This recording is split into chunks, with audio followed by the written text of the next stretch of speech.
Vamos passar a palavra agora para a Elaine Cap, que irá coordenar a conversa com os nossos amigos sobre este tema. Boa tarde. Que alegria estar aqui com vocês. Nós agradecemos a todos que vieram nessa tarde primorosa, esse ambiente tão lindo, tão acolhedor que nós temos aqui, nessa festividade espiritual. Nós agradecemos também aos amigos que acompanham pela internet. E esse momento ele é bem proveitoso, porque nos dá a possibilidade não só de refletir, mas também de participar. Por isso, reforçamos aquele convite para que vocês façam as suas perguntas, que nós temos um espaço, após o intervalo, para respondê-las. O nosso tema, o problema da culpa. Pela manhã, nós recebemos alguns convidados que nos falaram sobre arrependimento. E foi tão bom, não é? Falar a respeito desse primeiro passo para a regeneração de nós mesmos, que encontramos lá no livro Céu e o Inferno, em O Código Penal da Vida Futura, a partir do capítulo 16º. Mas os artigos anteriores, artigo 16º, os artigos anteriores vão falar para nós sobre esse despertar de consciência. Vão falar para nós, inclusive, da culpa. E nós desejamos explorar esses artigos na tarde de hoje. Eles vão falar do porquê, do para quê. Então, diferente do arrependimento, a gente pensa assim, puxa, eu errei, preciso melhorar, não é? Na culpa, no sentimento de culpa, eu posso pensar dessa forma. Nossa, fiz uma coisa muito errada. Eu faço tudo errado. Sou uma pessoa péssima. Não mereço ser feliz. Parece exagerado? Não é. O sentimento da culpa, muitas vezes autocentrado, desperta em nós esse julgamento muito doloroso e paralisante. E a gente vai falar sobre isso. Veja, quando a gente se encontra no momento desafiador da nossa vida, ele nos convida a alguma resposta. A resposta do arrependimento, ela é uma resposta cognitiva. Eu tenho uma compreensão do fato. E então, eu tomo uma decisão diante daquilo que acontece de melhoramento íntimo. Mas a resposta que nós damos da culpa, no sentimento de culpa, ela é afetiva. Eu sinto que errei. E esse sentir que errou pode despertar em mim as mais variáveis consequências que a gente quer explorar. Bom, aceitar a culpa é bom. O que não é nada producente é nós ficarmos nos autodepreciando, nós nos impedirmos de crescer. Então, eu trouxe aqui uma fala de Joana de Ângeles a respeito da necessidade da culpa. E ela diz para nós que a culpa, ela evita a indiferença. Quando a gente pensa na origem da palavra culpa, que é erro, equívoco, todos nós, na nossa trajetória, nós vamos viver experiências exitosas e aquelas que não são tão exitosas assim. E aí nós vamos precisar saber como agir diante disso, né? Joana de Ângeles vai nos convidar, então, a trocar as palavras pecado ou culpa pelo conceito de responsabilidade. E ela vai dizer que isso deriva de entender que toda semeadura tem uma colheita. E a gente precisa fazer isso sem qualquer expressão castradora de discernimento. Significa, é bom sentir. Tem gente que não sente culpa.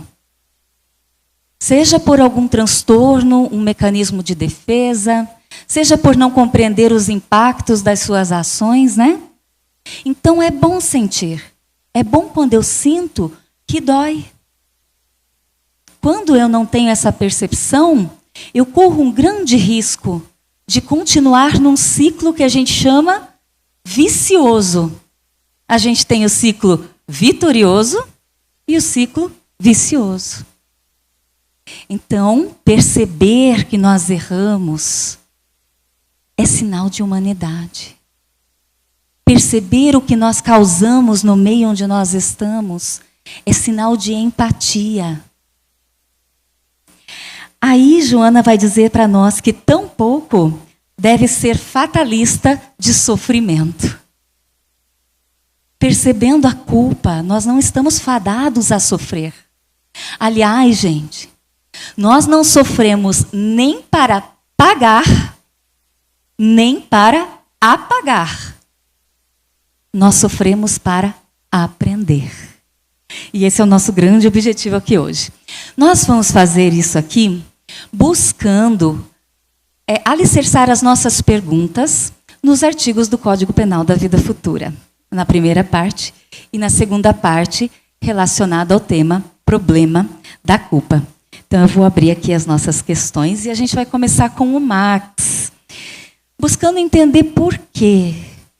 Que parece que a gente tem mais essa tendência à dor, ao sofrimento, ao remorso, quando percebemos que nós erramos, do que a uma consciência de despertamento para novas resoluções, melhores atitudes. Então, no primeiro artigo do Código Penal, nós lemos que a alma ou o espírito sofre na vida espiritual as consequências das suas imperfeições, que não conseguiu corrigir na vida corporal. O seu estado feliz ou infeliz é inerente ao seu grau de pureza ou impureza. E no segundo artigo nós lemos que toda imperfeição é, por sua vez, causa de sofrimento e de privação de gozo. Não é fácil, não é? Agir assim, com consciência, diante desse sentimento. Então a gente pergunta para o Max, querido, por quê? Considerando aí nossas construções atávicas, as nossas experiências íntimas, há muita resposta, né, do porquê que a gente tende à dor. E o Max vai nos elucidar. Boa tarde a todas e a todos. Bem, nós estamos diante de uma problemática que é oriunda do mundo em que nós habitamos. Todos nós sabemos que o mundo que habitamos ainda é um mundo de expiações e provas. E o que significa isso? Que o mal ainda prevalece sobre o bem. O que significa isso? Que qualquer um de nós que viva nesse mundo traz consigo as suas próprias histórias evolutivas, os seus próprios acertos, os seus próprios desacertos. E nenhum de nós que habitamos este mundo estamos ilesos ao erro. Qualquer um de nós, no processo de aprendizado da vida, passamos por experiências. E essas experiências, muitas vezes, elas são experiências fracassadas. Mas atenção, elas são experiências fracassadas porque nós deixamos de observar o código divino. Allan Kardec estabeleceu em 33 artigos uma forma de enxergarmos isso, uma forma de percebermos que há leis que regem o universo, que estão todas elas harmônicas entre si e que nós, os que estamos vinculados a elas de uma forma ou de outra, precisamos nos harmonizar com elas. E toda vez que nós fazemos a nossa vontade caprichosa, ao invés de fazer a vontade do Pai, tanto aqui na terra como no céu, nós estamos correndo o risco de cometer erros. E quando o erro fere as leis, eles embutem em nós um sentimento ruim, que não é ruim por si só. Ele é ruim para acordar-nos de que aquilo não é adequado, que aquilo não é compatível com o que a vontade suprema espera de cada um de nós. Daí porque a culpa em si, analisada individualmente, ela é um bem e não um mal. Ela é um bem porque ela te sinaliza, tal como a dor, que você não está no caminho certo. E fazendo isso, você tem oportunidade de parar, refletir e maduramente verificar o que precisa mudar para que aquilo não se repita e não volte a sentir o mal-estar tal como sentiu. Quando fazemos isso maduramente, como dissemos, nós conseguimos passar para o estágio seguinte, não ficar naquele círculo vicioso, mas utilizar a culpa como um agente motivador para que nós ascendamos para um outro patamar, que foi discutido, foi conversado maravilhosamente aqui hoje de manhã, que é o arrependimento. E como a Elaine bem deixou claro, onde nós já temos clareza de que erramos, é lógico em nosso raciocínio, mas não estamos perdidos sem enxergar a luz do túnel, como na culpa. No remorso ou na culpa, que são sinônimos, nós nos sentimos isolados. E às vezes, por causa desse isolamento, é que nos perdemos e temos atitudes, às vezes, que nos ferem a nós mesmos. Mas quando amadurecemos na compreensão, nós passamos a perceber que o erro é inerente ao viver. Nenhum de nós passa sem errar. O grande problema não é errar, é você permanecer no erro consciente disso. Aí você está realmente introjetando em si mesmo pesos com os quais você vai ter dificuldade de lidar. Então, a doutrina espírita nos ensina que essa imperfectibilidade que nós nos encontramos agora é inerente ao nosso viver, mas que ela é, apesar de inerente, ela é passageira, desde que nós nos esforcemos para a nossa própria progressão. Daí, passando para o outro estágio, nós passamos a ter novos horizontes e aquele peso que antes nos esmagava, nos isolava, nos maltratava, ele passa a não ser mais parte da gente. Então, qual é o ensinamento que nós temos que ter com isso?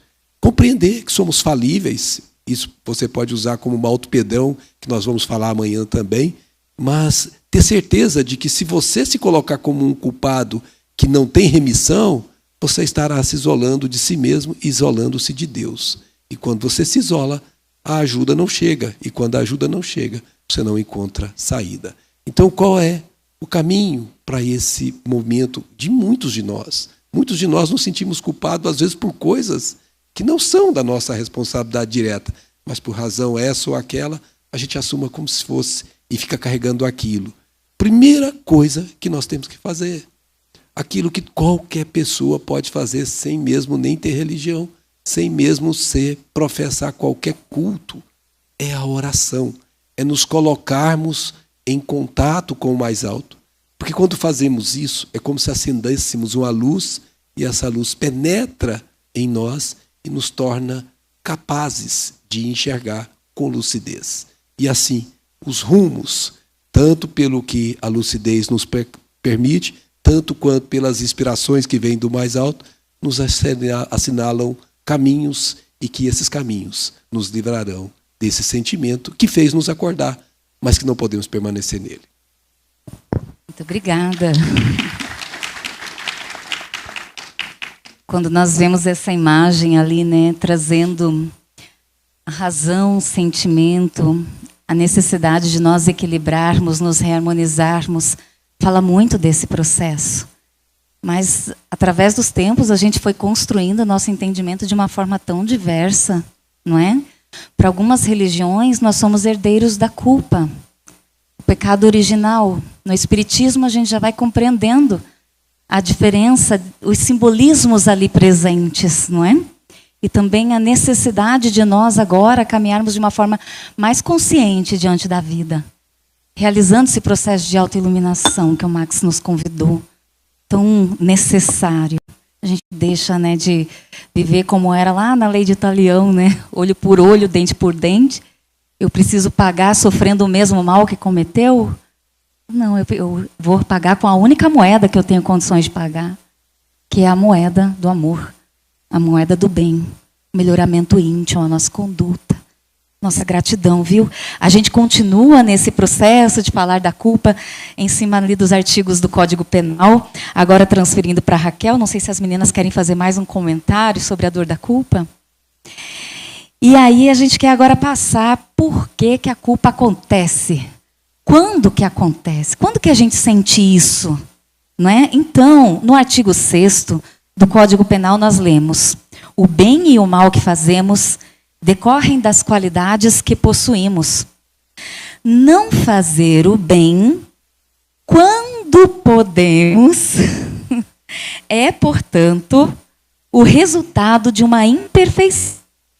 Se toda imperfeição é fonte de sofrimento, o espírito deve sofrer não somente pelo mal que fez, como pelo bem que deixou de fazer na vida terrestre. Então, gente, tem culpa pelo que a gente fez, tem culpa pelo que a gente deixou de fazer.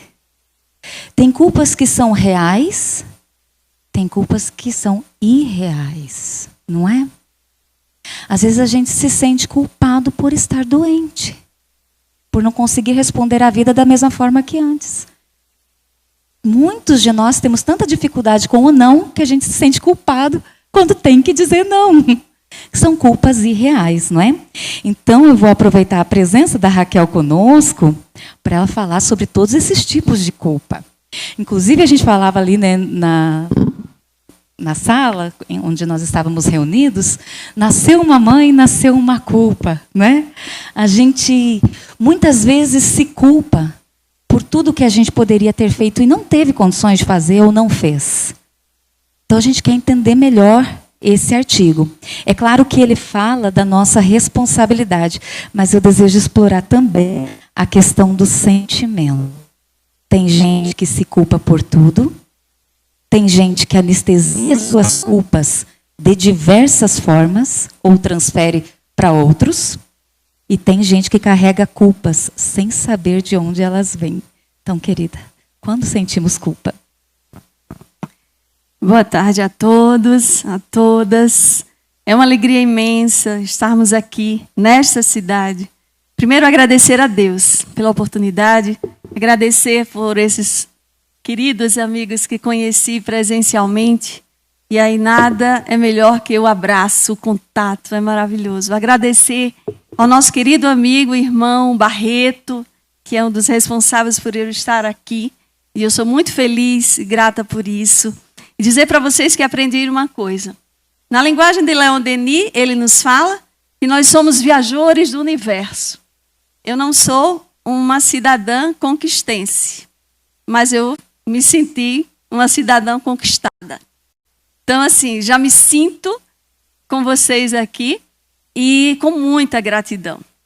Voltando ao assunto, é de suma importância nós estudarmos esta problemática a respeito da culpa, que nós vamos aprender, acima de tudo, que a doutrina espírita, no prefácio da obra Missionários da Luz, o Emmanuel, ele vem nos dizer, no resumo, que a doutrina espírita é um movimento libertador e, acima de tudo, né, consolador e liberta consciências e corações.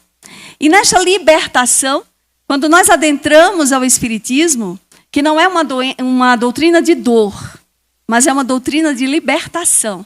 E aí o próprio Cristo, porque é o cristianismo redivivo, nos fala: conhecereis a verdade e ela vos libertará. E é nessa libertação que nós gostaríamos de trazer nesta tarde de bênçãos, para que a gente possa entender a respeito da culpa. Na realidade, todos nós temos e realizamos ainda com os erros, muitos erros, dificuldades, equívocos, que ao longo das nossas existências, mas sempre na vida, porque ora estamos no mundo espiritual, ora estamos aqui na terra, ou seja, a vida que é eterna, estamos sempre na vida, mas precisamos entender que a culpa é justamente nós compreendermos esta conotação da consequência natural do erro. Mas a doutrina espírita vem nos dizer que nós aprendemos também por tentativas, não é, por erros e por acertos. E o que vai diferenciar é justamente essa não permanência nossa no erro. E aí a distinção, para que a gente conheça isso, é a respeito que o Código Penal da Vida Futura vem nos trazer a respeito do bem e do mal. E para que a gente entenda isso, é muito importante quando Kardec pergunta em O Livro dos Espíritos o que é o bem. E aí a espiritualidade superior vem nos dizer que o bem é tudo aquilo que está de acordo com as leis de Deus. E o mal é tudo aquilo que se afasta disso. Mas também a gente tem a definição, quando Kardec nos traz, na obra A Gênese, no capítulo 3, o bem e o mal. E a gente vai entender que Deus só criou o bem, porque o mal é a ausência do bem. E é muito interessante, assim como ele compara o frio, é a ausência do calor. E falar sobre a culpa é a gente entender que Joana de Ângeles nos fala no livro Despertar do Espírito. No capítulo 2, autorrealização, no item da necessidade da culpa, ela vem nos dizer justamente que existem as culpas relacionadas, por exemplo, que a gente precisa substituir o termo culpa por responsabilidade, mas no sentido maior, que os tipos de culpa são culpa tormentosa, e o nome já está falando. Esse tormento que, pelos atavismos, né, a herança atávica, como foi trazido bem aqui, por tradições anteriores e nós aprendermos do pecado original, na realidade, pelo nosso próprio orgulho e o perfeccionismo que nós queremos avançar em relação a isso e achamos que estamos agindo de uma forma correta, ou até mesmo pelos processos obsessivos que nos tornam ainda nos sentirmos seres culpados no erro. E a gente vem a imaginar. Imaginamos, por exemplo, ser o próprio Paulo de Tarso, perseguidor dos cristãos na época, achando que estava fazendo correto, que então responsável por Estevão, a sua morte, e ele ficasse naquela culpa enorme, naquele grande encontro com Jesus, e ali achando que, o que eu vou fazer agora? Ah, mas eu errei tanto, não vou fazer nada, e ficar ali paralisado. É nesse sentido que a doutrina espírita vem nos orientar para esta libertação. E Joana de Ângeles nos fala, justamente na culpa tormentosa, é para que a gente possa melhorar o nosso campo emocional e, acima de tudo, reconhecermos, acima de tudo, que somos espíritos em processo de aprendizagem e o momento mais importante é o agora. Mas ela também nos fala da culpa terapêutica. E é essa que a gente deve compreender como sentido de conotação positiva, porque está ligada diretamente ao nosso processo consciencial. E quando Kardec pergunta onde está escrita a lei de Deus, no livro dos Espíritos, a espiritualidade responde onde? Na consciência. E é justamente esse despertar de consciência que vai fazer com que nós compreendamos verdadeiramente que o nosso sentido maior da vida é que a gente possa aprender com os próprios erros e não permanecermos na culpa e entendermos que é hora de trabalhar. Trabalhar de foro íntimo, trabalhar em relação ao nosso próximo, no cumprimento do nosso dever. Por isso que o próprio dever ele está inserido lá no Evangelho segundo o Espiritismo, não é? Lázaro nos trazendo que é a obrigação, que é lei moral da vida, dever para com Deus, para com o próximo, para conosco. Então, a conotação que a gente vem compreender com a doutrina espírita a respeito da culpa é porque a culpa existe. Porque nós somos seres humanos que precisamos ser mais humanizados para sairmos do reino da humanidade para a angelitude no processo evolutivo e um dia nós vamos conseguir. Mas para isso, nos libertemos. De que forma? Trabalhando, amando, servindo, ajudando, fazendo com que reconheçamos os nossos próprios erros, mas não para permanecermos neles, mas para chegarmos no estágio do arrependimento verdadeiro, genuinamente, que nos impulsiona à reparação.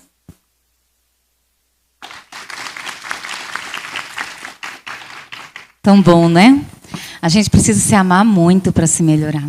Se a gente não se ama, a gente não realiza o esforço, a gente se esquiva da dor de sofrimento, porque, gente, da dor de crescer.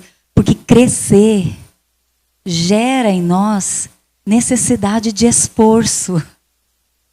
E muitas vezes nós vamos precisar tomar decisões que antes não tomávamos. E a gente vai precisar aprender a lidar com elas. Quando a gente falou, né, há muitos caminhos que a gente poderia tomar e não tomou. A vida é assim. Quando eu faço uma escolha, eu estou negando outras múltiplas possibilidades. Se eu ficar preso ao e se eu tivesse feito, e se eu tivesse percebido, eu não avanço.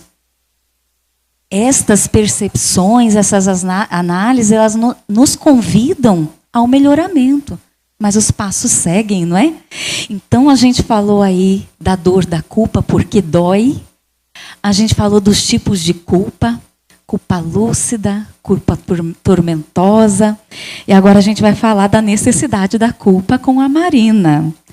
E a gente utilizou para isso o artigo 7º do Código Penal da Vida Futura, Céu e Inferno.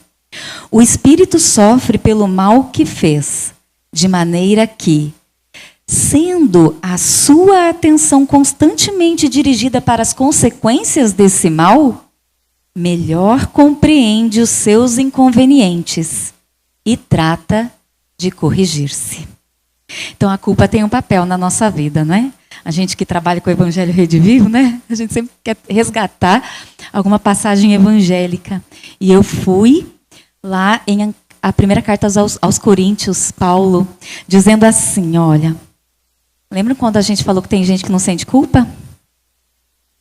Nem por isso deixa de ser culpado.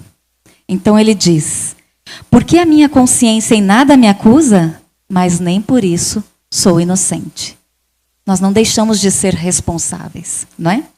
Então, querida Marina, fala para nós a respeito dessa conscientização de nós mesmos, da nossa conduta, sobre a necessidade de culpa em nossas vidas. Bom, primeiramente, cumprimentá-los. Boa tarde a todos.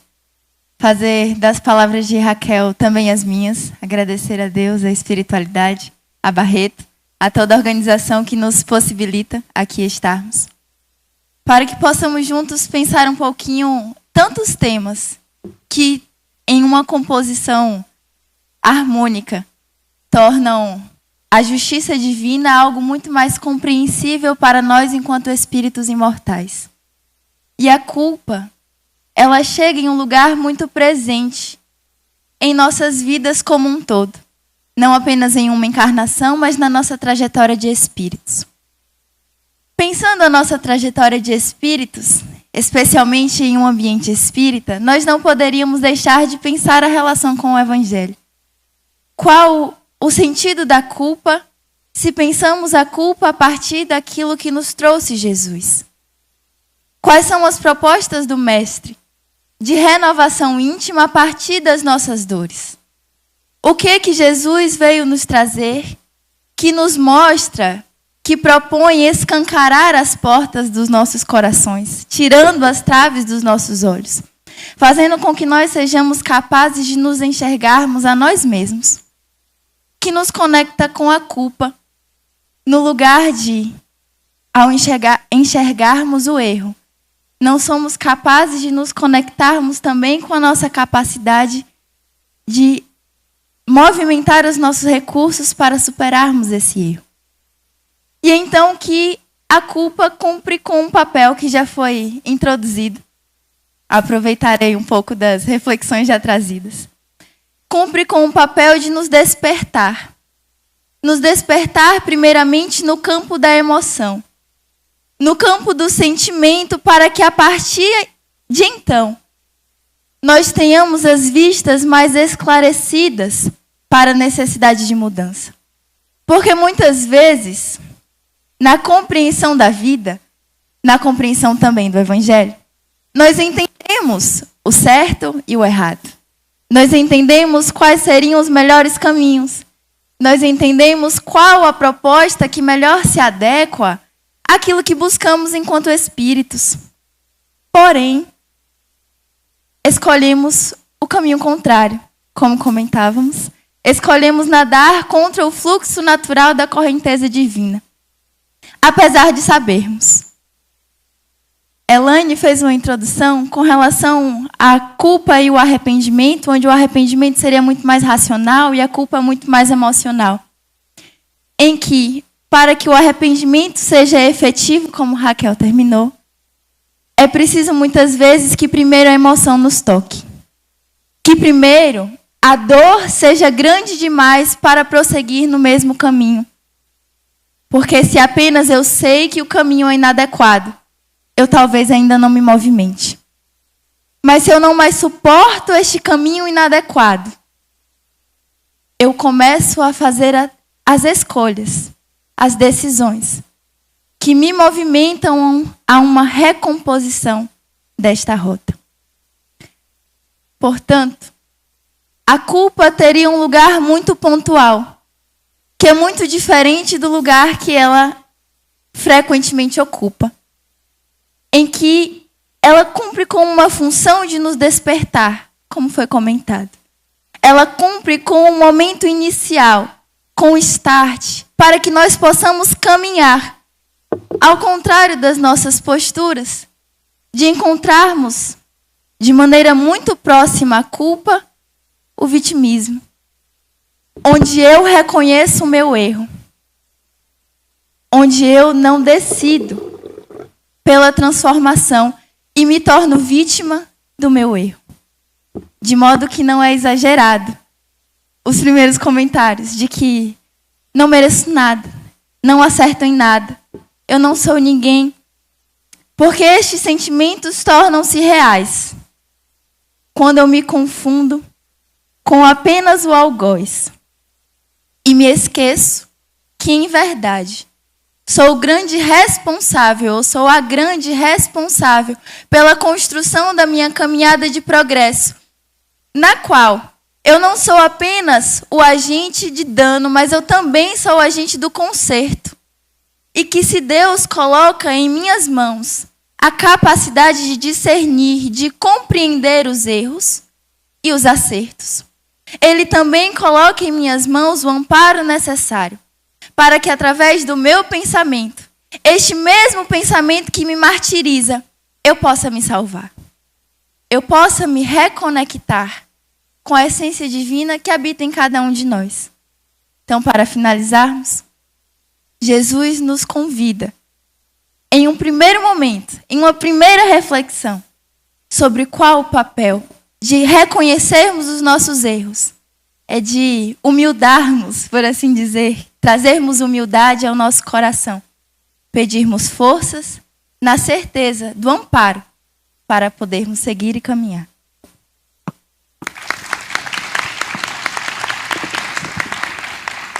Obrigada, Marina. As forças que jamais nos serão negadas, não é? Então, nesse momento, a gente parte para o nosso segundo bloco. Nós vamos falar do problema da culpa.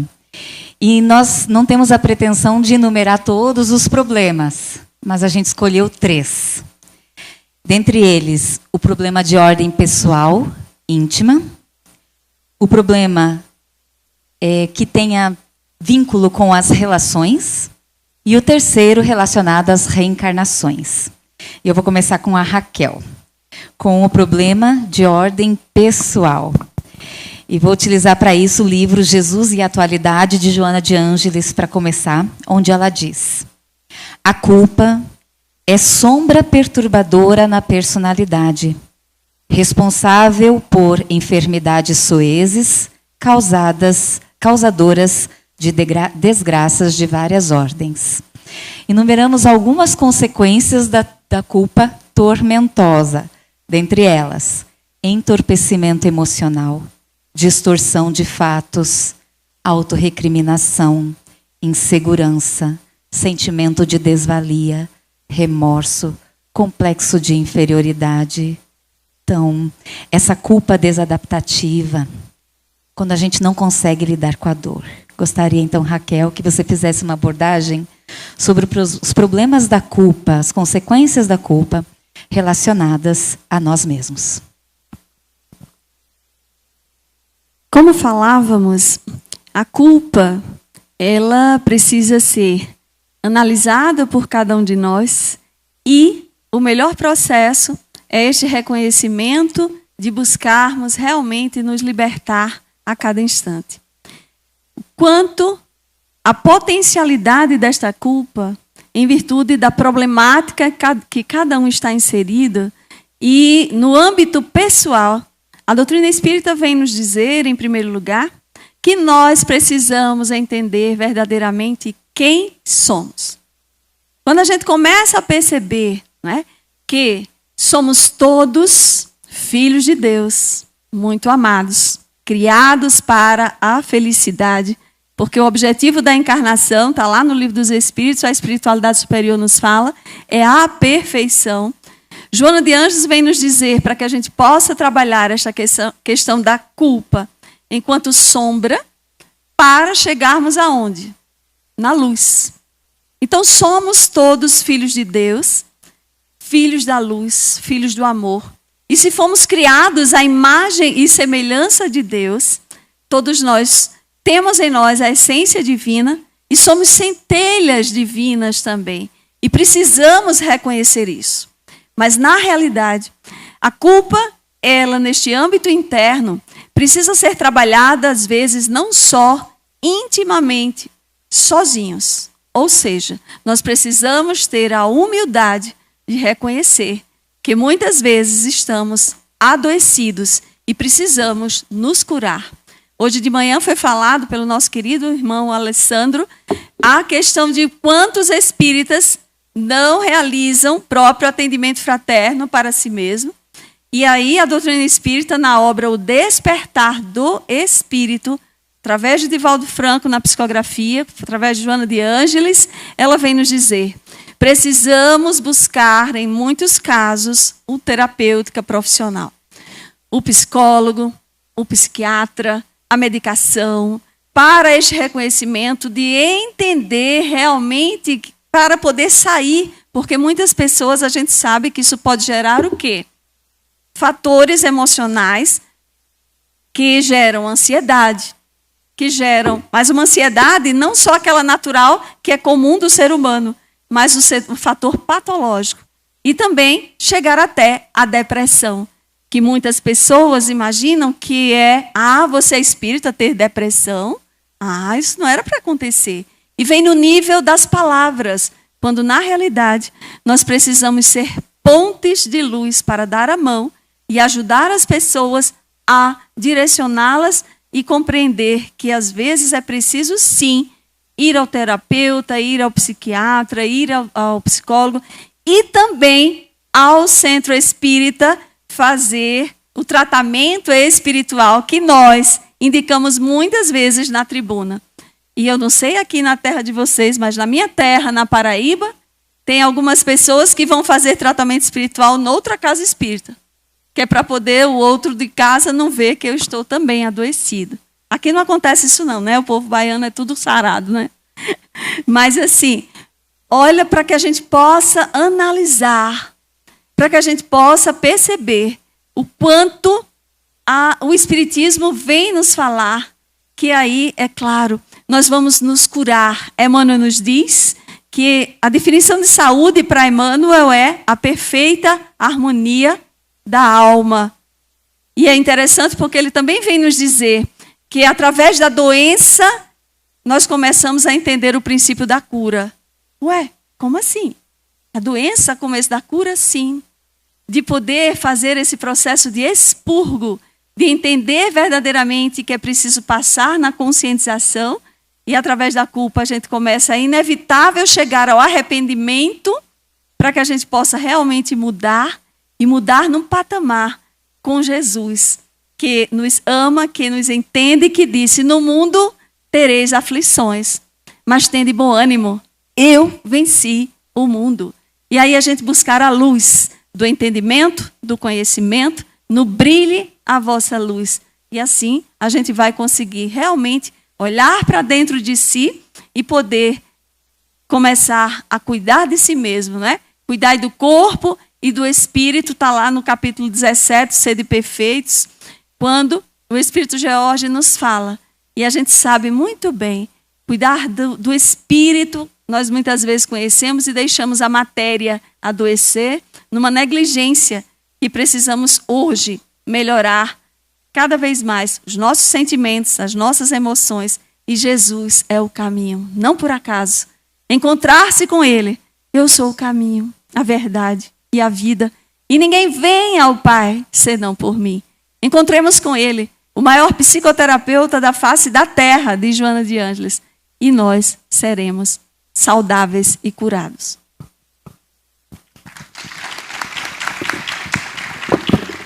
Muito obrigada, Raquel. A gente falou então do problema íntimo e agora a gente vai falar das relações, das sintonias. Nós sabemos que o sentimento da culpa é um poderoso fator de manipulação. Quem já viveu com pessoas manipuladoras sabe o quanto elas fazem com que aqueles que estão ao redor se sintam culpados. E isso por quê? Porque então a gente aceita o jugo opressor, o comando, o domínio. Isso não acontece só no meio físico, acontece também no espiritual. Então, esse fator de manipulação também tem um outro vinculado, que é desculpabilização. Quando a gente normaliza o equívoco, a gente diz, tá tudo bem fazer isso, todo mundo faz. Mas a gente ainda continua sendo responsável, não é? Então nós vamos falar sobre essas influências. E para isso nós trouxemos o livro Nos Bastidores de Obsessão, Manuel Filomeno Divaldo, que vai falar sobre a consciência culpada. O remorso faculta o sentimento de ideias fantasmas, apavorantes, que ensejam processos obsessivos de resgate de dívidas.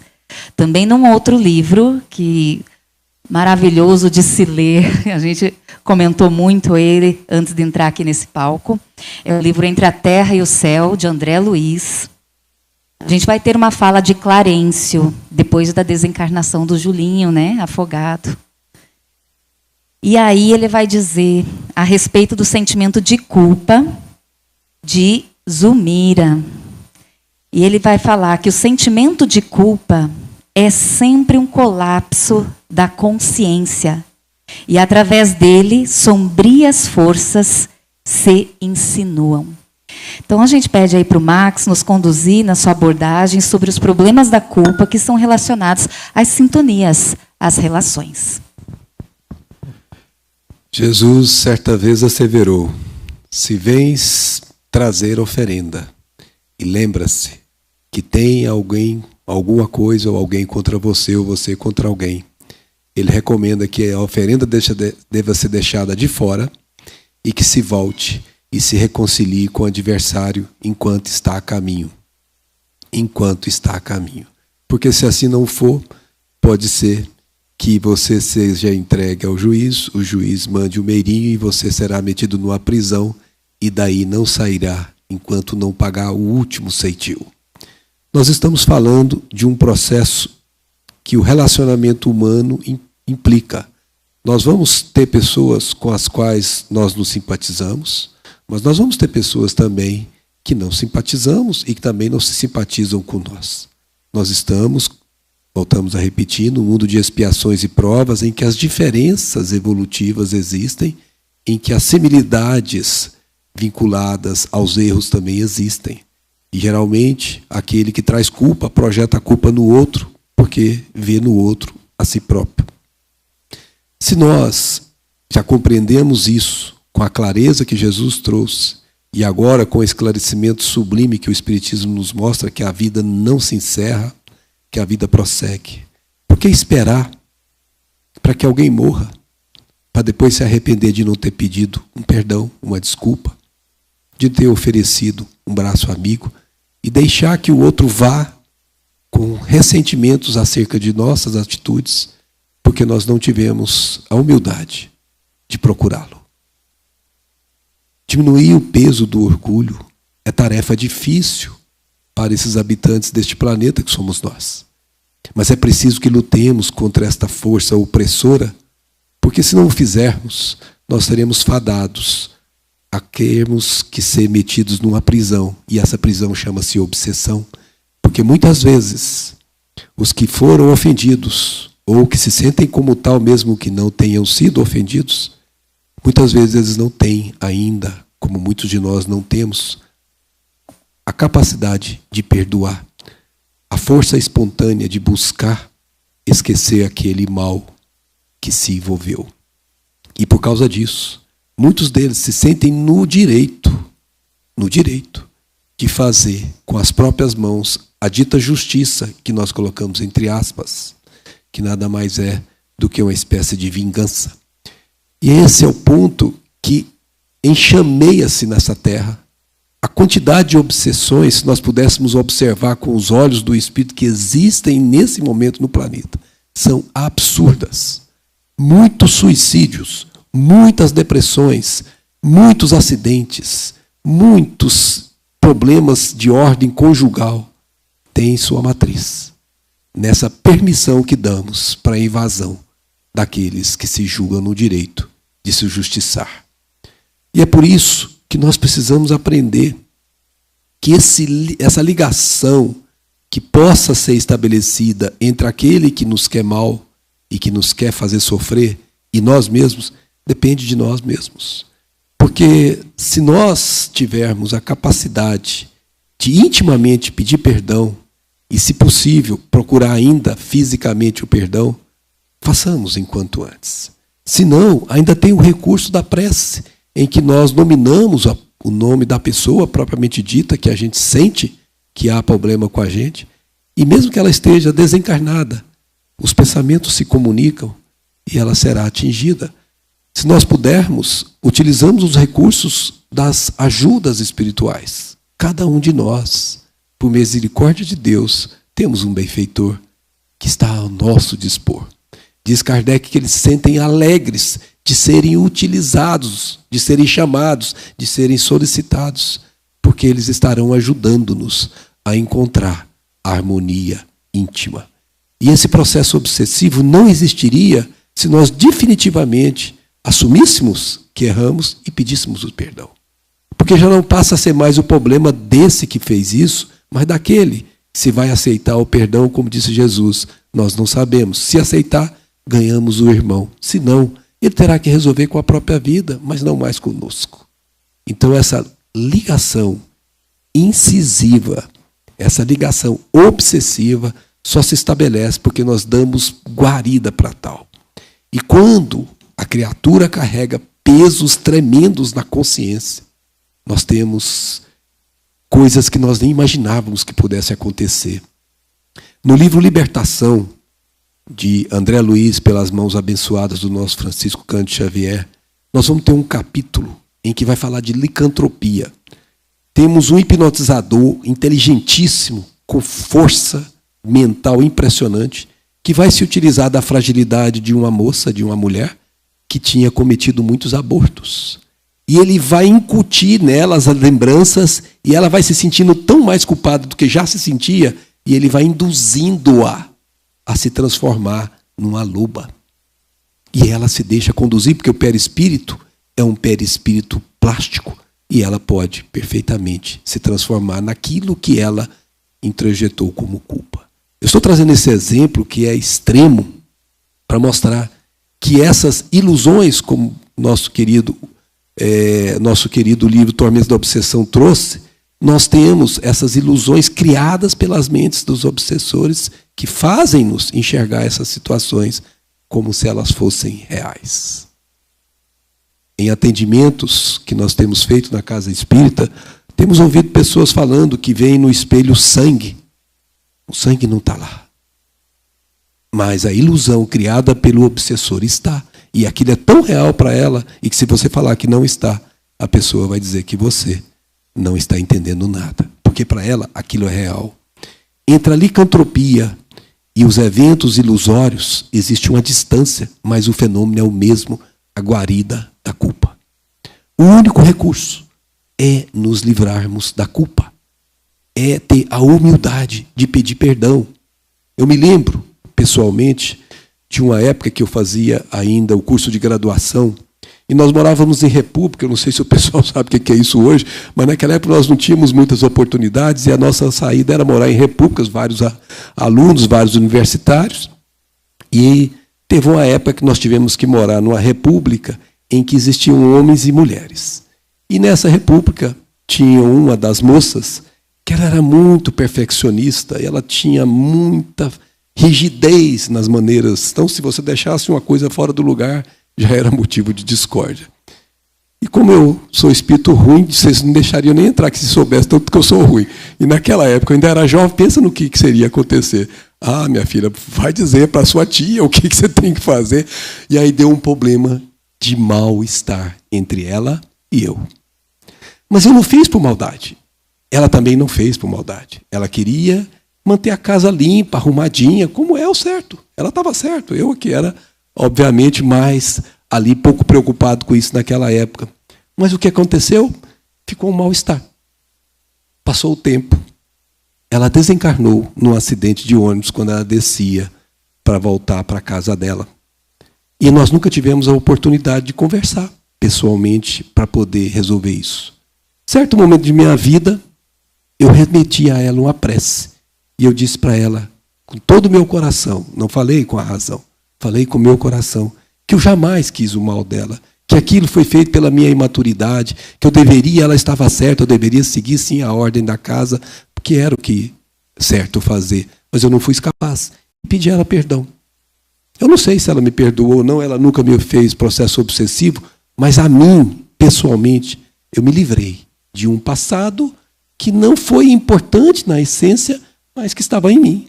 E hoje ele não está mais. Então esse é o momento em que a gente se desvincula pela nossa própria decisão íntima. E é por isso que eu reporto essa experiência pessoal que, para mim, fez um bem imenso.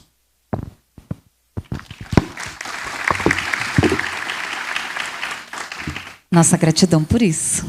E já aproveitamos para convidá-los para a roda de conversa do perdão amanhã. Queridos, você está passando aí a oportunidade de fazer as perguntas para o bloco após o intervalo. Mas antes do intervalo, nós temos mais uma pergunta direcionada para a Marina. O problema da culpa que nós carregamos através das reencarnações.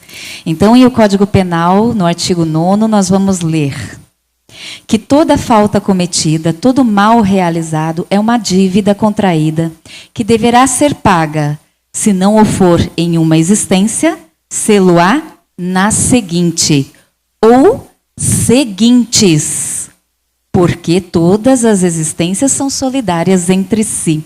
Querida, faça sua abordagem para nós. Gostaria de aproveitar o finalzinho da fala do Max, no sentido do desvincular-se do passado. E trazendo o desvincular-se especificamente para aquilo que nos prende em sentidos negativos. Entendendo, como Alessandro já trouxe em outros momentos, que as nossas existências são solidárias, que a nossa vida se dá por entre muitas existências em que uma complementa a outra.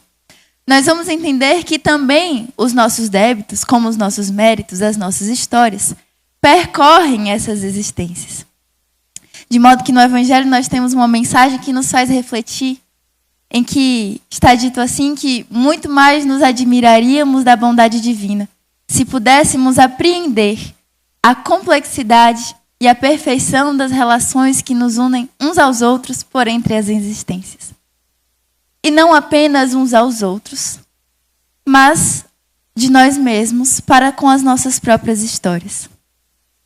Nesse sentido, torna-se pouco relevante descobrirmos quais as origens exatas, se desta encarnação ou se de outra encarnação, as origens dos nossos sentimentos e das nossas dores. Mas torna-se muito mais importante o nosso movimento para curá-las, para solucioná-las, para fazer o movimento de mudança necessário, para que nós possamos tomar atitudes, comportamentos, vieses, que nos distanciem daquilo que nos aproxima do sentimento da culpa e que nos aproxime do nosso refazimento. Porque se formos pensar, o nosso estado mental ele não diz respeito apenas ao momento presente, mas ele é também uma consequência daquilo que já foi construído e ele agora se torna a causa do nosso momento futuro, onde nós temos a oportunidade de entendermos por dois lados os acontecimentos da nossa vida. Onde, por um lado, embora não compreendendo, nós buscamos a praticidade do processo. Embora não compreendendo o porquê de um determinado parente, eu compreendo a necessidade do aprendizado, do aprender a amar, se assim for possível. Da tentativa, da busca desse aprender a amar e caminho a partir daquilo que eu sei que tenho que fazer, sem necessariamente me prender às razões que me trouxeram a este momento. Até porque sabemos que o esquecimento do passado é, em verdade, um grande presente da misericórdia divina em nossas vidas. E se optamos pela segunda opção, a qual o Espiritismo nos convida, a qual Jesus nos convida desde há muito, que é a opção do recomeço, nós vamos nos encontrar em um processo de modificação íntima, em que continuaremos nos equivocando, mas que os nossos equívocos nos levarão ao arrependimento e não necessariamente à culpa. E que a partir desse arrependimento nós poderemos continuamente reconstruir, de modo que, nos lembrando de uma história que está relatada nos Mensageiros, no livro Os Mensageiros, nós não levemos para o plano espiritual atavismos que nos prendam às nossas dores. Nós vamos encontrar o caso de Paulo, um personagem, em que ele foi o agente desestruturador de muitos lares, inclusive do lar de Alfredo e de Ismalha, em que Alfredo, após se reconstituir no plano espiritual, tem a oportunidade de resgatar a Paulo, como a quitação de uma dívida com a sua própria consciência, como a oportunidade de que ele, Alfredo, na tentativa de aprender o Evangelho, pudesse aprender o perdão e o reconciliar-se. E nós encontramos um diálogo entre André Luiz e Aniceto, em que André Luiz muito se espanta pelo estado de Paulo no plano espiritual, diante do qual Aniceto narra essa história de maneira mais prolongada. E Paulo estava em um estado de profunda demência, de profunda confusão, em que não sabia encontrar e concatenar muito bem a sua própria personalidade e os seus entendimentos movido pela culpa. Porém, em vida, Paulo teve uma trajetória retilínea aos olhos dos indivíduos. Nunca foi descoberto ou punido. E imaginou que, através dos seus recursos, digamos, de ignorar as suas realidades íntimas, de satisfazer-se a partir daquilo que buscava de sensações, conseguiria driblar a culpa que carregava dentro de si. Ao chegar no plano espiritual, todos nós nos deparamos com as nossas verdades mais íntimas. Todos nós nos deparamos com a realidade de que as nossas vidas não apenas se interconectam entre uma encarnação e outra, mas que os nossos estados de encarnado, desencarnado, reencarnado e desencarnado são continuamente uma consequência uns dos outros. E então que por não ter vivenciado o processo de refazimento, de arrependimento, de reconciliação primeiro consigo mesmo e depois com o outro, durante a sua encarnação ele se depara com uma necessidade de reforma através da dor no plano espiritual, que naturalmente o levaria para um contexto muito diverso de uma próxima encarnação do que aquele que ele teria se houvesse tomado a iniciativa a partir do reconhecimento do erro, ainda aqui. A intenção dessa narrativa é para que possamos compreender, para que possamos, em verdade, nos lembrarmos daquilo que já sabemos. Que quando temos a oportunidade de refazer no hoje, não é apenas o nosso dever diante da lei divina, mas é o nosso dever diante dos nossos próprios corações. É o nosso dever diante da consciência de que somos nós os agentes da nossa própria felicidade, como o Espírito de verdade vai escrever no Evangelho, em que Deus nos criou simples e ignorantes para que nós pudéssemos ser os artífices da nossa perfectibilidade. Que, portanto, em muito ouvindo, em muito refletindo, nós tenhamos a coragem, que é talvez uma das nossas maiores dificuldades.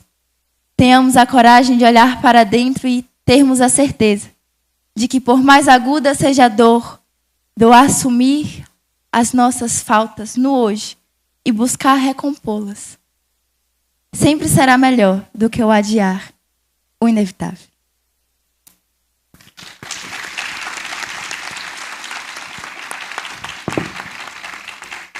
Nossa gratidão a todas as reflexões aqui.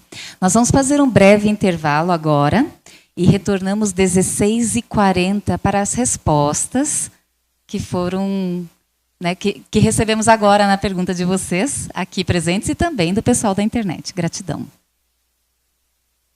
Retomando, então, a nossa roda de conversa, nós vamos até 5h30. E nós recebemos as perguntas tanto daqueles que estão presentes quanto dos nossos amigos internautas. Vamos começar a primeira pergunta para o Max, que diz assim: quando o ódio e a falta de perdão se passa dentro da própria família, o que fazer? Nós sabemos que, para a nossa realidade espiritual no nosso planeta, a maior parte das famílias, a esmagadora maioria delas, são famílias de reajuste.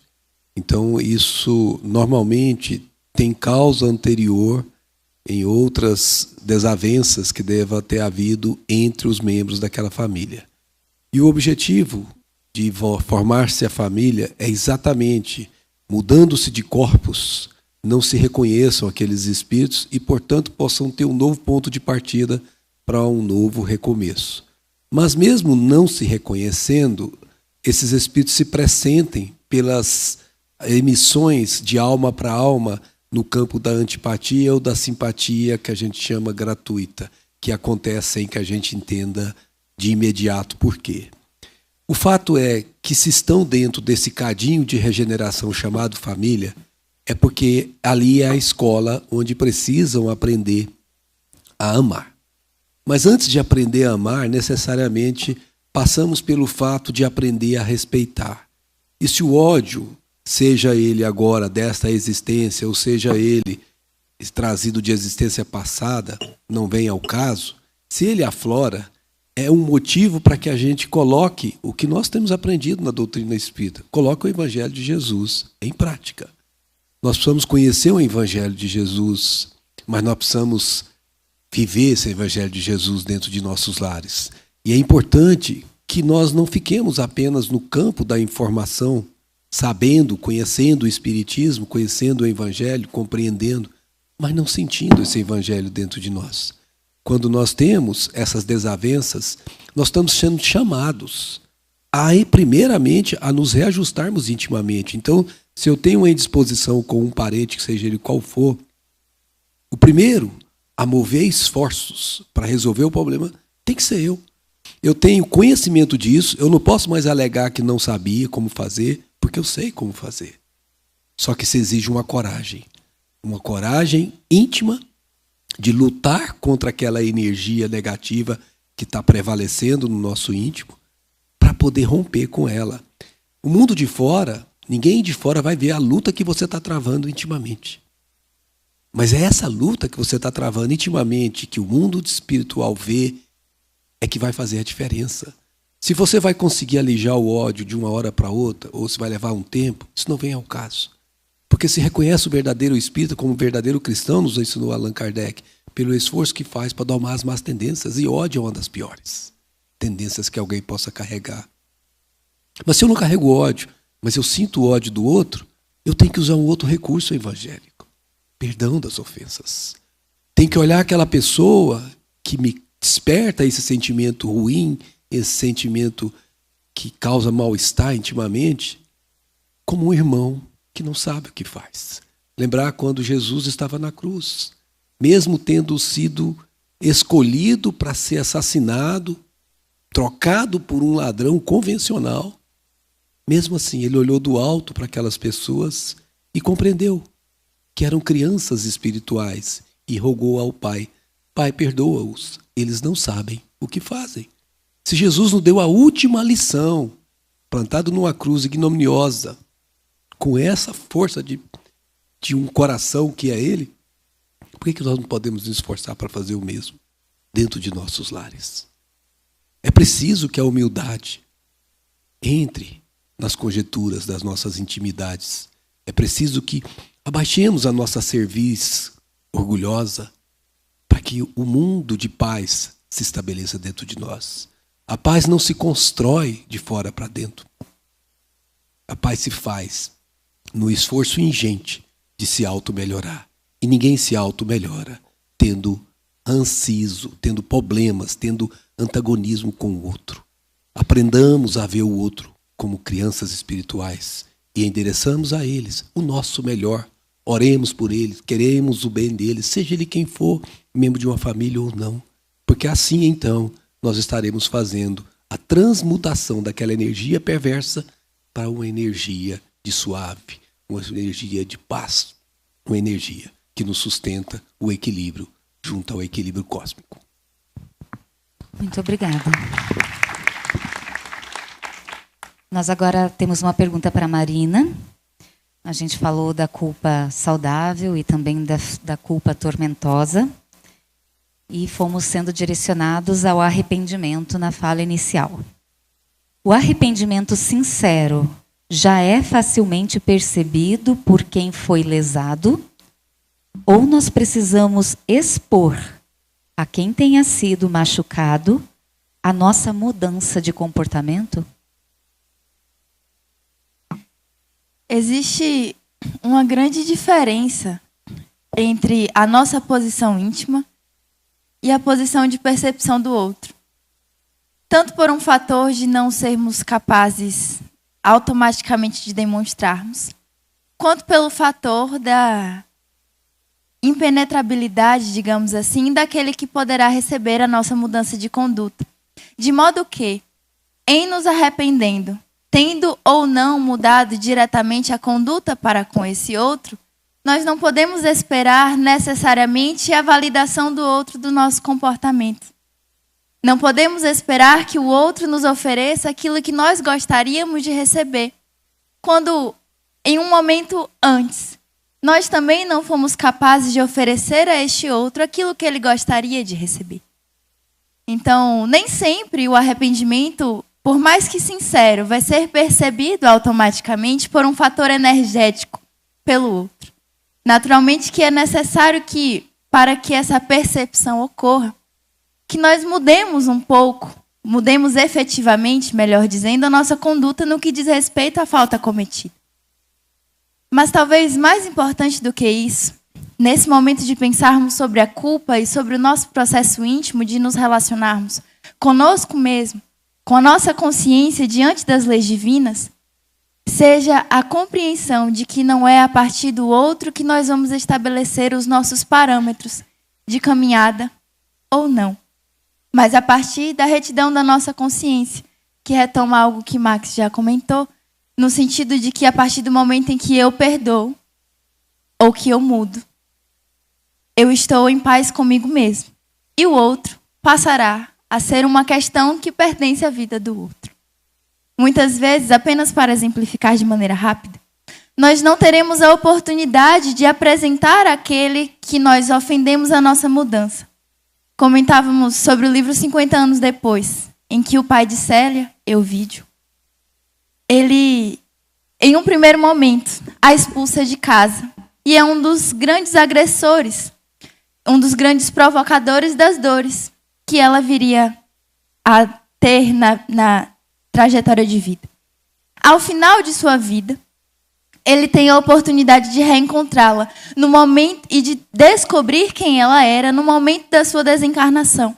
Mas durante toda a sua trajetória, onde houve uma efetiva mudança das suas concepções, ou seja, o pai que expulsou a filha de casa já não era mais o mesmo indivíduo que desencarnava.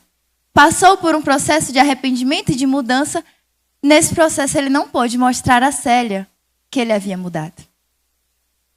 Mas a mudança e a retificação da consciência aconteceram, porque foi dele para com Deus. E no final, ele teve a graça de estar em contato com a sua filha.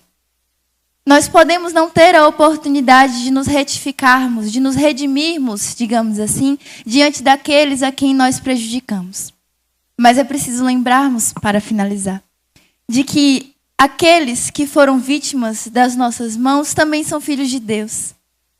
E que nós não estamos na vida uns dos outros de modo à revelia do planejamento e da ciência do Pai. Que a vida do outro não depende de mim, mas depende de Deus. Então eu tenho a certeza de que o outro também está sendo cuidado, assim como eu estou sendo cuidado. E que o meu papel é que eu não acrescente em mim as culpas que não me pertencem, mas que eu me satisfaça com aquilo que Jesus me pede. Porque aquilo que Jesus me pede, os lugares onde Jesus me coloca, são suficientes e suficientemente difíceis para a nossa trajetória. Não é necessário que busquemos mais, para que tenhamos a sensação de não dar conta. Porque o que Jesus nos pede, Ele também nos dá a condição de cumprir.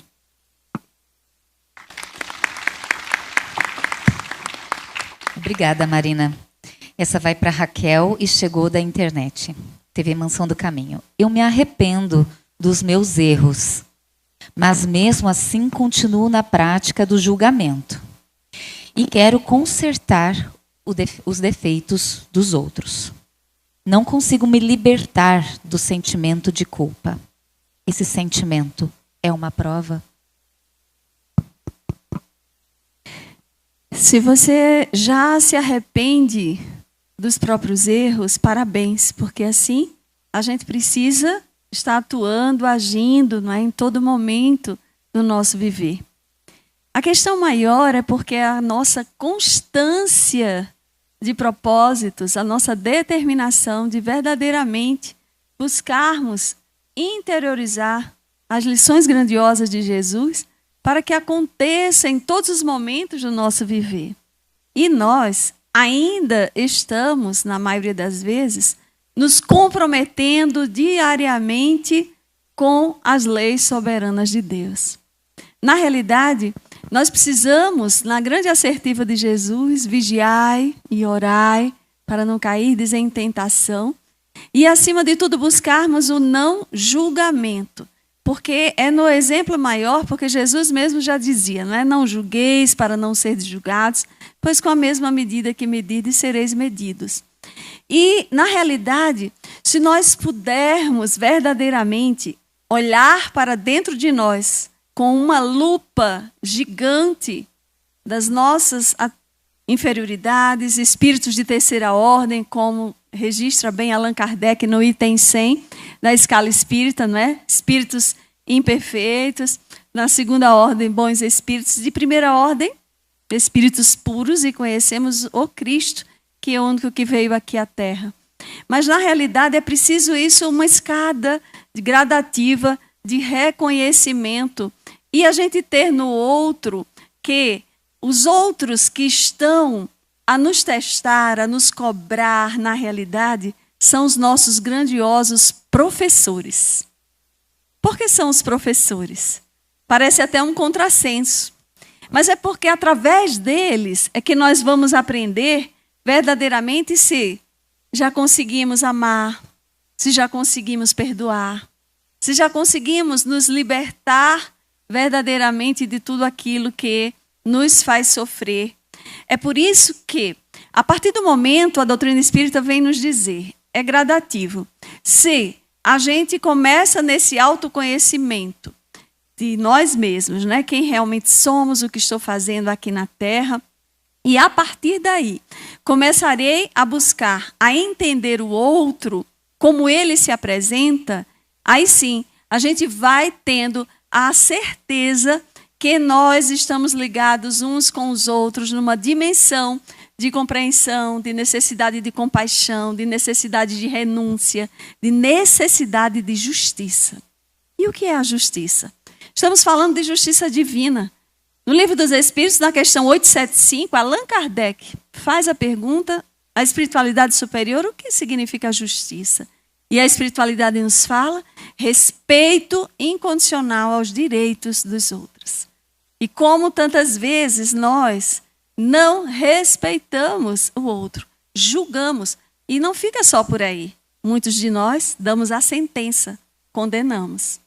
Então, por isso, a gente ainda passa por tantas provas, que tudo isso só vai ser exterminado no nosso viver quando verdadeiramente reconhecermos as nossas imperfeições, o que precisamos mudar. E uma das formas para vencermos esta culpa e nos arrependermos, na realidade, é o auto-perdão. Porque o auto-perdão é perdoar a si mesmo. Eu só posso perdoar ao outro quando eu me perdoo. E me perdoar é sair desta culpa e estar certa que reconheço que errei, mas não quero mais permanecer no erro. E vou avançar para onde?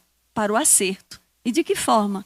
Com Jesus, através da reforma íntima, ajudando e auxiliando aqueles que estão mais próximos de nós. E não termos aquela receita de bolo para todas as pessoas.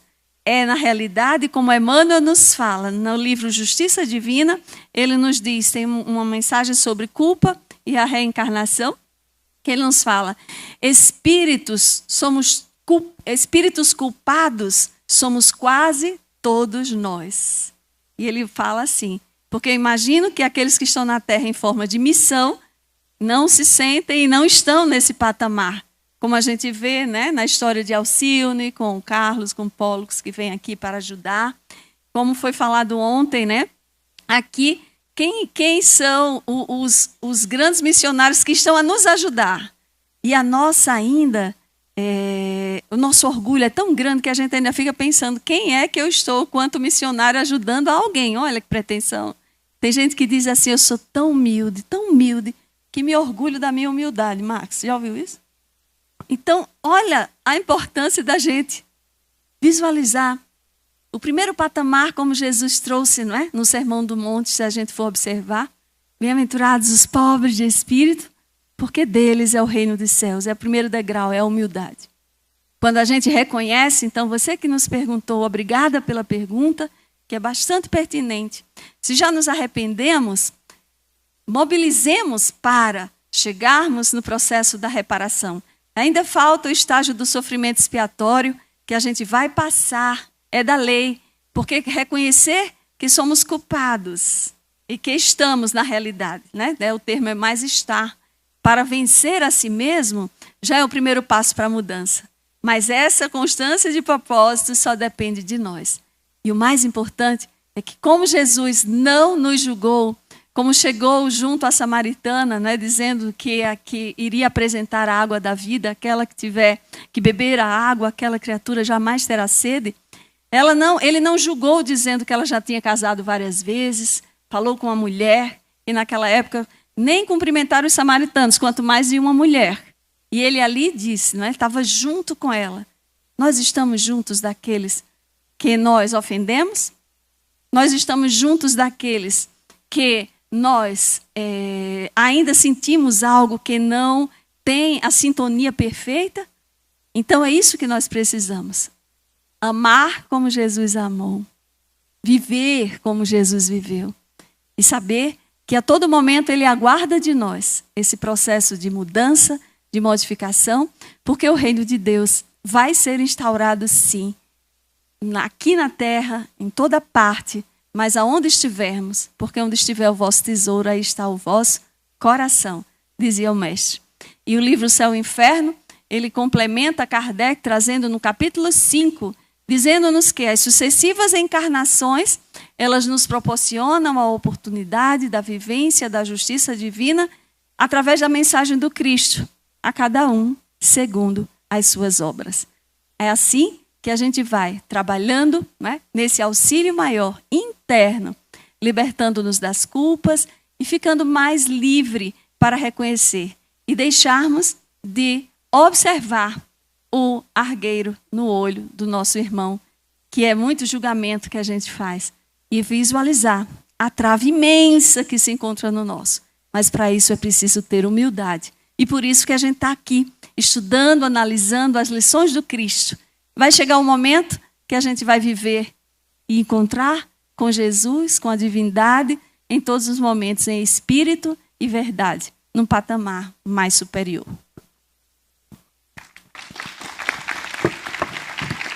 Muito obrigada, Raquel.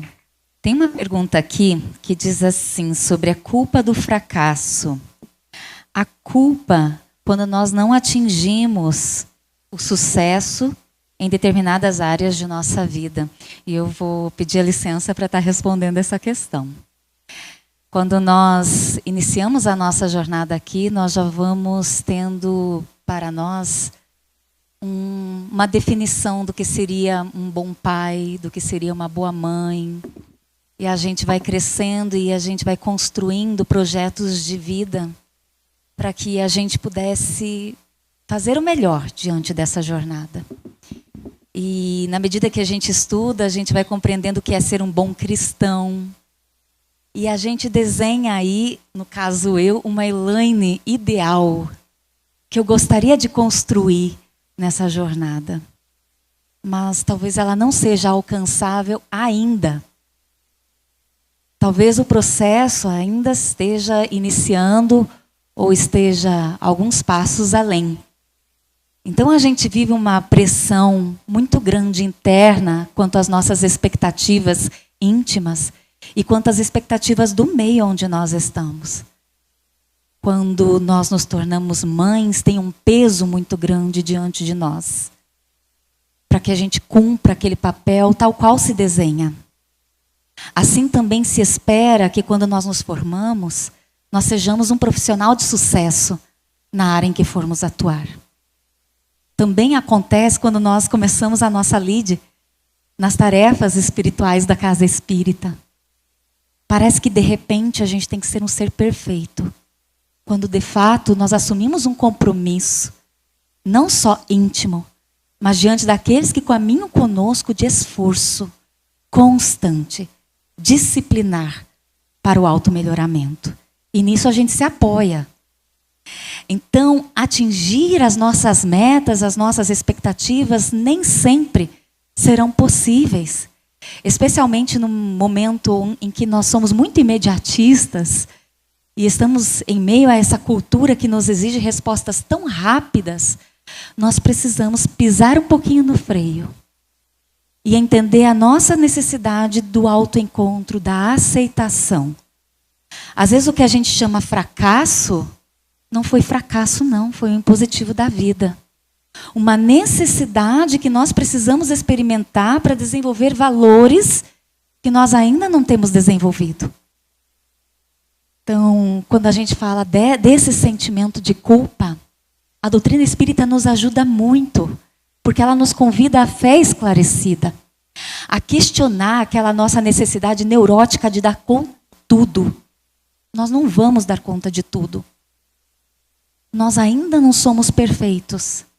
Mas também não ficar justificando todas as nossas ações numa condição de comodismo, porque a gente percebe que as nossas atitudes trazem consequências.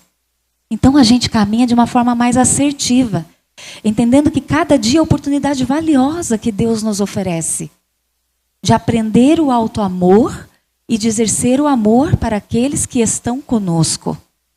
Eu espero ter respondido essa pergunta, porque ela é muito especial ao meu coração. Nós fizemos um encontro sobre perdão, culpa e perdão recentemente em Santa Catarina. E ao término alguém me procurou e disse assim: Elaine, eu sinto tanta culpa. Eu sinto culpa por tudo. E eu nem sei por quê. E aí vem estas respostas que vão nos preenchendo. Sobre as cobranças externas, as cobranças íntimas. Sobre aquilo que nós não visualizamos hoje, mas que está lá. Como necessidade reparatória para o tempo presente. Então, Marina fez uma fala que eu costumo utilizar muito. O porquê nos responde sobremaneira o que nós estamos vivenciando, mas o para quê nos move. Então, gratidão por isso. Nós vamos para a próxima pergunta. E ela é para o Max. O remorso, a culpa e a sensação de não sermos probos, pacientes e justos nos acarreta o arrependimento. A mudança de rota se faz como um imperativo. Pelas leis, nós não nos abstemos, não deixamos de lado as consequências. Não nos abstemos das consequências. A sensação é de que nós passaremos pelas regiões umbralinas novamente. O que pode ser dito para quem possui esse sentimento constante? No livro Voltei, de Frederico Figner, que assina como Irmão Jacó, são 15 desencarnados que estão sendo conduzidos pelo Dr. Bezerra, o irmão Andrade, a filha do próprio autor, que já era desencarnada. E tem um momento que eles estão caminhando, ligados uns aos outros, uníssonos em um só sentimento. E quando aproxima-se de uma ponte que ele chama Ponte Luminosa, um dos membros começa a gritar de forma veemente e estentórica. Eu não posso, eu não posso, eu não posso. O Dr. Bezerra se aproxima dele e ele continua dizendo, eu não posso, eu sou um assassino, eu sou um criminoso, eu não posso. E o Dr. Bezerra se aproxima dele mais uma vez e diga, sim, meu filho, você cometeu o homicídio. Mas pensa no que você fez depois que você cometeu o suicídio. Você começou a trabalhar incansavelmente pelo bem de todas as pessoas que cruzavam o seu caminho, e você fazia isso com o coração participando das suas ações. Não era uma forma de pagamento, era uma forma de acalmamento do seu próprio coração. A cada criança que a sua presença, o seu dinheiro, a sua atenção permitiu não desencarnar, é um pouco de vida que você devolveu. O irmão que você assassinou não pode mais voltar pelas suas mãos, mas ele já está reencarnado novamente porque o Pai deu um outro corpo para ele, e não será por isso que ele deixará de continuar a sua jornada. Então, você já quitou completamente com a sua própria consciência, e você tem que aceitar com o seu auto-perdão que você fez o que precisava ser feito enquanto estava encarnado. Essa história, que é verdadeira, é a história que nós precisamos aprender aqui. Enquanto estamos a caminho, enquanto temos força, enquanto a luz do dia ainda está clara para os nossos olhos, façamos o bem no limite das nossas forças. Porque o bem feito no limite das nossas forças, com o coração envolvido nele, é o antídoto para o expurgo completo desse sentimento de culpa que se ainda aloja em nós. Pouco a pouco, tal como a água de um copo sujo, você está colocando água limpa, a água está entornando e pouco a pouco a água vai se tornando transparente até se tornar límpida completamente e ao seu coração novamente isento de culpa. Então trabalhe no bem. Fora da caridade não é salvação, não há salvação, não é um lema vazio, é uma realidade perene. Trabalhe no bem e o bem será seu melhor advogado em qualquer parte onde você estiver, inclusive nas imediações do umbral.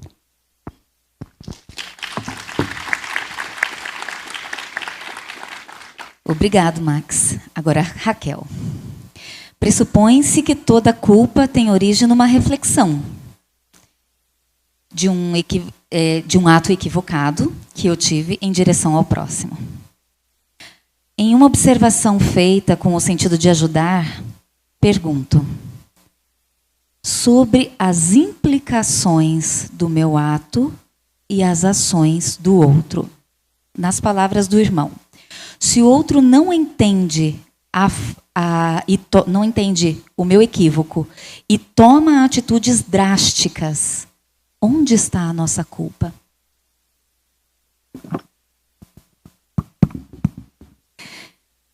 Na realidade, nós, cada um, tem a responsabilidade de realizar o melhor no próprio viver. Nós somos um projeto de Deus para dar certo. Nós temos um programa reencarnatório que, no mundo espiritual, a gente vai ver lá em nosso lar, próprio os ministérios, a vinda para a Terra, o Ministério da Reencarnação, por exemplo, em que nós temos todo esse processo de preparação do corpo físico, da escolha das provas, existe lá no Livro dos Espíritos as orientações.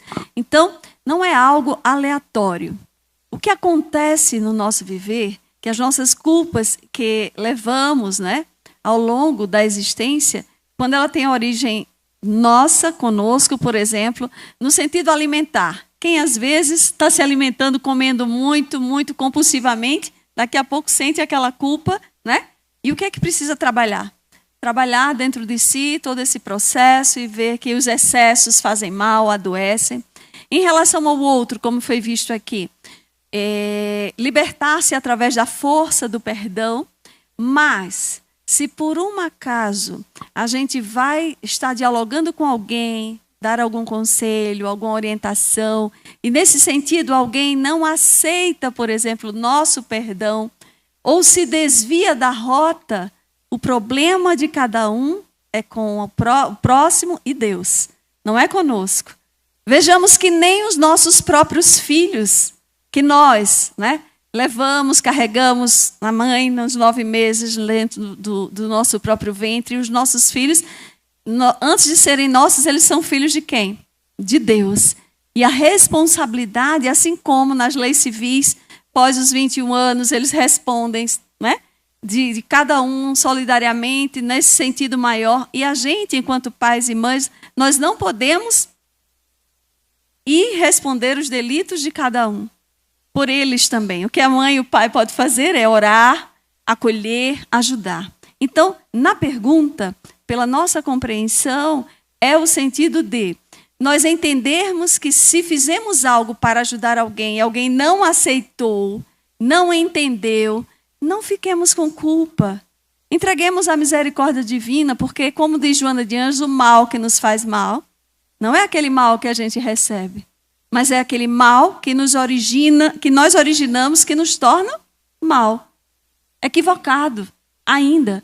Mas nós precisamos, enfim, compreender o outro. E até mesmo, por exemplo, se falar do próprio perdão para sairmos da culpa, não significa dizer que a própria amizade com relação a alguém, se houve alguma coisa, por exemplo, um processo de traição, de amizades, ou conjugal, em diversos níveis, mas se pelo menos nós já não sentirmos nem um resquício de dor, de ressentimento, né, em relação ao outro, aceitarmos o que acontece e respeitarmos a tomada de decisão do outro, já é algo positivo. Não iremos responder de forma alguma pelo que o outro faz, pelo que o outro age.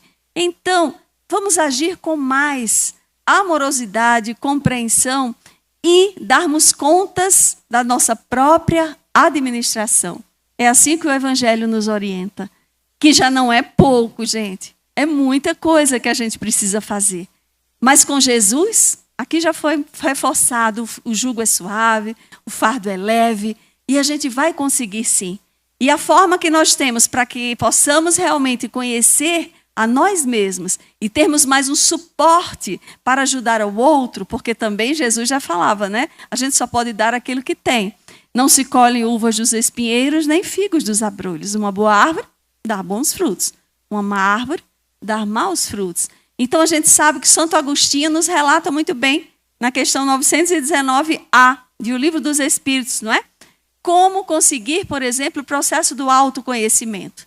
Fazer o que eu fazia quando estava na Terra, passar em revista, na própria consciência, qual foi o bem que eu fiz durante toda a minha vida, né? Ou durante o dia, todas as noites, o mal que eu realizei, o bem que eu deixei de fazer.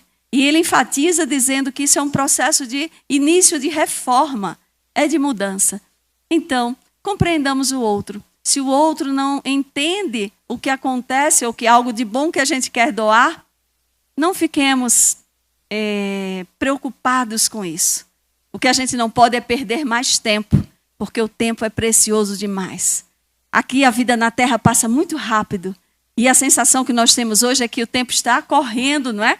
E que a gente não tem mais 24 horas. Então vamos agir positivamente. Vamos entender o próximo como ele se apresenta. Não vamos ficar com a culpa do outro. E, na realidade, é seguir o Cristo na orientação magistral de amar a Deus sobre todas as coisas e ao próximo como a si mesmo. Aí está reunida toda a lei e os profetas. Obrigada, Raquel. Agora para a Marina. Eu queria esclarecer que a gente tem tantas perguntas aqui que não serão possíveis, porque provavelmente essa é a nossa última. Mas ela, de certa forma, responde a algumas questões que nos chegaram de cunho bem pessoal e algumas extremamente dolorosas. Eu espero que responda a vocês também. O que o outro faz comigo não é o que realmente deve me preocupar. O que o outro fez comigo não me define, pois é dele a responsabilidade. O importante é o que eu faço com o que o outro fez comigo. Então, para a vida, não podemos dizer que a culpa de minha queda é do outro, e sim minha. É isso mesmo? Poderíamos dizer perfeitamente. Se Saulo de Tarso, ao encontrar Jesus, transferisse a responsabilidade dos seus atos ao contexto farisaico, do qual ele pertencia, ele não teria dito: "Que queres que eu faça?" e seguido. Nós, naturalmente, não vamos abstrair a influência do outro, nem a influência do meio, nem a influência social das nossas ações. Seria ingênuo não levarmos em consideração. Mas também seria ingênuo entendermos que nossa vida se baseia única e exclusivamente no outro. Entendermos a nossa responsabilidade não é encontrarmos culpados, aproveitando o tema. Não é encontrarmos exatamente as razões de que, através da influência de alguém, de uma determinada pessoa, de um determinado grupo, eu fui levado a determinados cometimentos, a determinadas atitudes. Mas é que, fazendo parte da nossa história, aquilo que faz parte da nossa história, trazendo em nossa bagagem as influências e as causas daquilo que nós hoje somos, ao cairmos na nossa estrada de Damasco, ao reconhecermos em nós o erro, ou na linguagem do Evangelho, cair em si, já foi mencionado antes, ao cairmos em nós, que nós possamos não mais buscar a culpa, mas buscar o arrependimento para o recomeço. Perguntar: Senhor, que queres que eu faça? Sim, a nossa responsabilidade nos pertence diante da condição das nossas vidas. Sim, o outro faz parte do nosso viver. Mas também sim, Deus, Jesus e a espiritualidade nos dão sempre o amparo para que possamos caminhar para o melhoramento de nós mesmos a partir de onde estamos. Nunca negando as nossas histórias, mas sempre reconhecendo que a nossa história não se encerra aqui, mas ela tem um futuro infinito de caminhada cada vez mais assertiva e tão célere quanto nós desejemos que ela seja.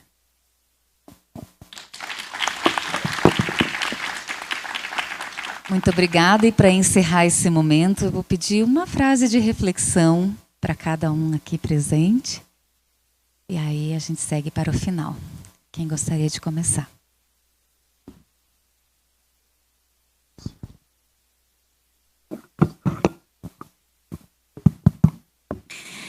Gostaria de agradecer imensamente aos que fizeram as perguntas, agradecer aos meus queridos aqui nesse compartilhar de tanto aprendizado. Muito obrigada por tudo. Agradecer a cada um de vocês, a todo o evento, e dizer que o poeta Merlânio Maia, ele nos fala: dentro de ti há um ser estelar que reluz. És um projeto de Deus. És um sonho de luz. E como projetos de Deus, que possamos fazer brotar as virtudes dentro de nós, que possamos nos libertar de todas as amarras da terra, do que nos faz sofrer, e possamos utilizar essas leis soberanas de Deus para que cresçamos a cada instante e possamos ter uma vida mais saudável, muito mais feliz no amar, no servir a todos os reinos da natureza. Muita paz.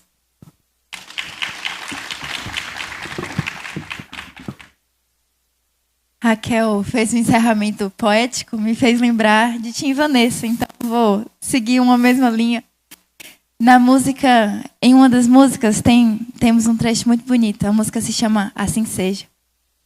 E diz assim: a toda criatura, Deus chama pelo nome, para despertar o ser e ser um anjo homem.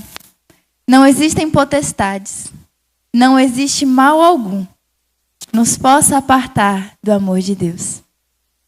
Que nós tenhamos essa certeza e caminhemos com fé e alegria nos nossos corações, porque não existe mal algum que nos possa apartar do amor de Deus.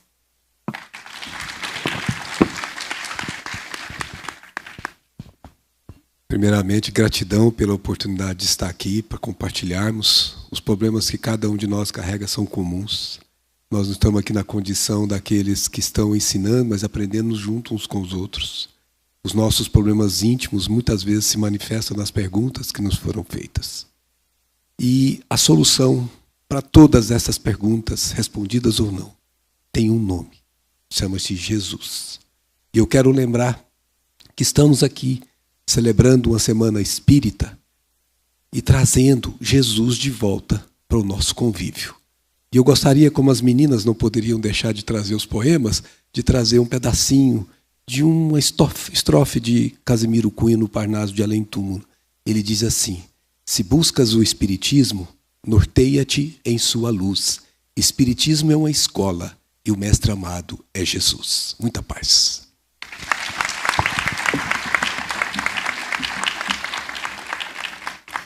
Agradeço muito pela oportunidade de aprender servindo com vocês, por cada pergunta realizada.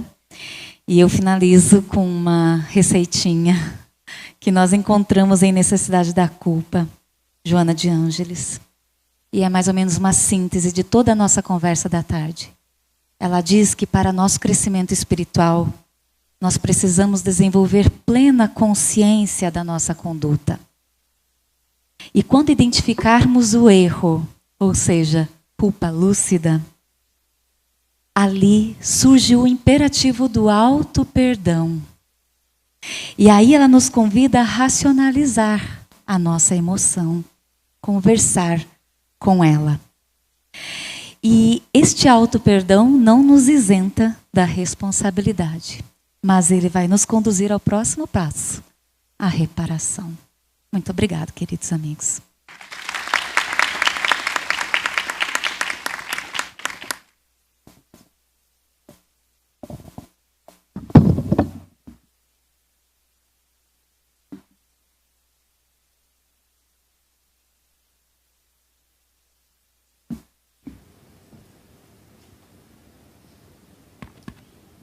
Oi. Agradecemos aos nossos facilitadores da tarde, pela tarde belíssima de aprendizados, de trocas, de esclarecimentos. Agradecemos a oportunidade que nos foi dada, a presença de vocês, a solicitude de sempre. Espero nos vermos mais em mais semanas espíritas aqui novamente. Muito obrigada. Fiquem com Deus.